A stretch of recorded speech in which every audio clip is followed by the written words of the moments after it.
So I wanted to discuss Star Trek and decided to go back and rewatch the ones that I've missed and see some of them for the first time in broadcast order. So for the original series, I've seen some episodes here and there.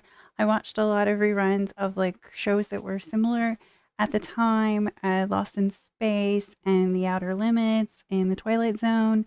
So I really enjoy a lot of like sci-fi from the time period, and I am like a fan of the Star Trek series in general. But I saw some of the later but not recent ones. A lot more like a more of a next generation Voyager kind of time period.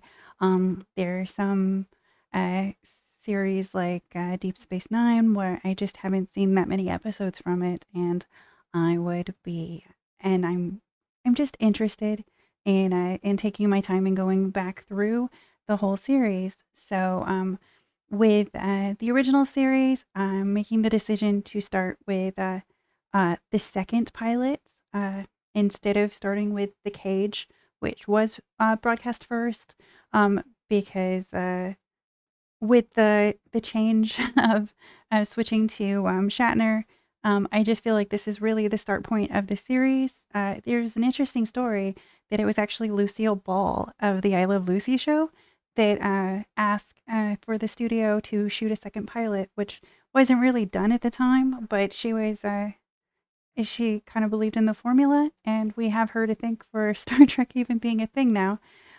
It's crazy to think.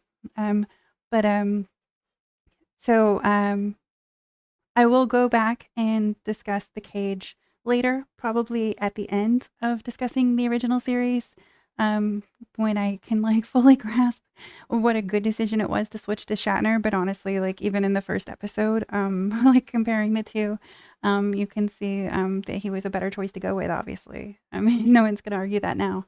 Um, so this episode guest starred Gary Lockwood of 2001: A Space Odyssey as Gary, and Sally Kellerman, who was Major Houlihan in the MASH film as Dr. Uh, Elizabeth Bronner Dinner.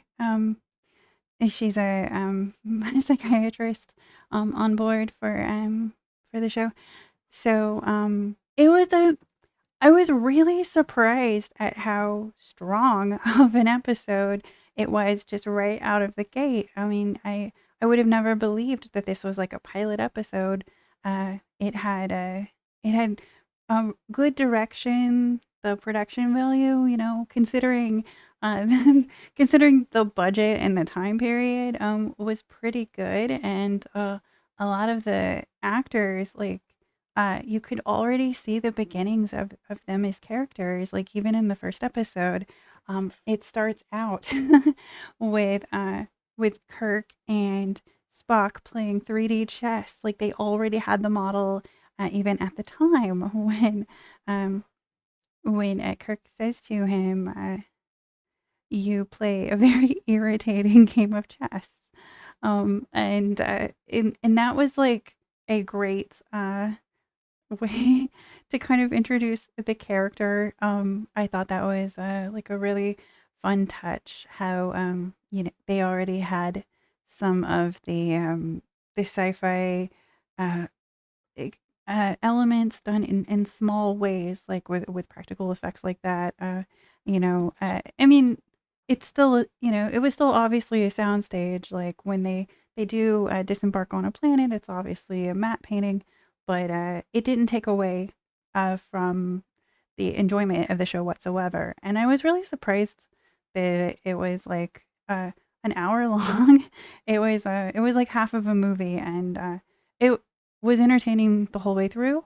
I don't know that any of it would have been cut. It was just an enjoyable show, and I was also really surprised that they took on like a fairly big topic, like for at the time them treating it like a space western.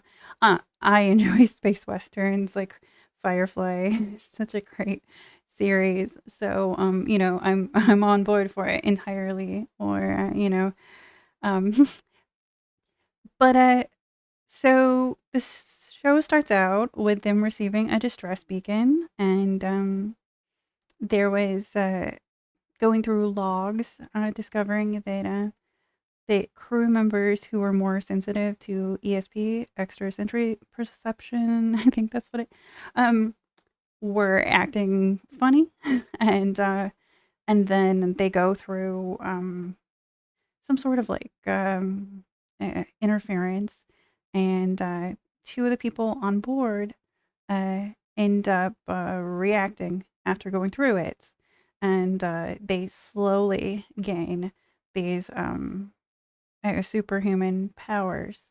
One of the crew members immediately is noticeable, like his eyes are all glowing, and he's able to read faster and use telepathy, and he learns to read minds. And as it rapidly progresses, he's able to like shoot lightning from his fingers and move boulders, and it was more of a discussion of can can people be trusted with superhuman powers more than they took it like from a let's reason with it perspective, instead of immediately going, this is a threat, eliminate the threat. I thought that was like nice. They even this became like kind of a trope, or at least I saw this in later episodes. I was surprised to see it in the first one. Like I've often joked about Captain Kirk getting into fistfights with aliens, but even in the first episode, they had time for like a fist fight, because he didn't want to use deadly force if he didn't have to. Like, this was a member of his crew and a long-term friend that he was fighting, and I appreciated that that there was like kind of a struggle with do you still treat people like humans when they aren't behaving like humans. And I thought that that was a really interesting conversation to be had. There's some great quotes in the show. There is above all else, a God needs compassion. Like, I thought that was a great line. And they were arguing back and forth, and they say morals are for men, not gods, saying that like you are above morality and reproach if you have the power to be. And I thought that really brought up an interesting point. And do you like what you see?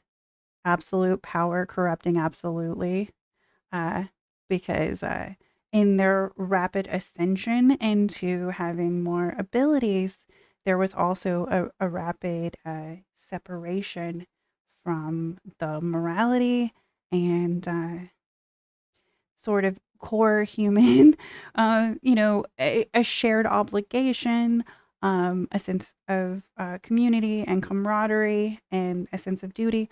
All of that was rapidly stripped away from them as they became more powerful, and they're left with the decision of what to do to have them on board the ship and be a danger to everyone, or to leave them marooned on a planet where they're only a danger to themselves until something can be done about it. They make the choice to maroon them on a planet, and um, failing that, they're gonna have to use deadly force. And of course, Spock, not being human to begin with, was the first to bring up that you you should kill them while you have a chance, like while you still can, before it escalates to the point where you're not going to be able to.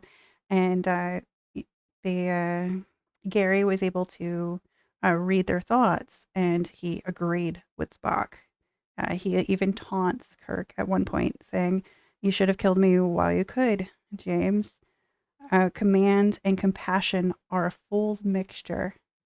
And I thought that the level of like self awareness and even though it was his own life in danger, he was still like philosophizing about it. And I don't know, I was really surprised at like the tone of the show.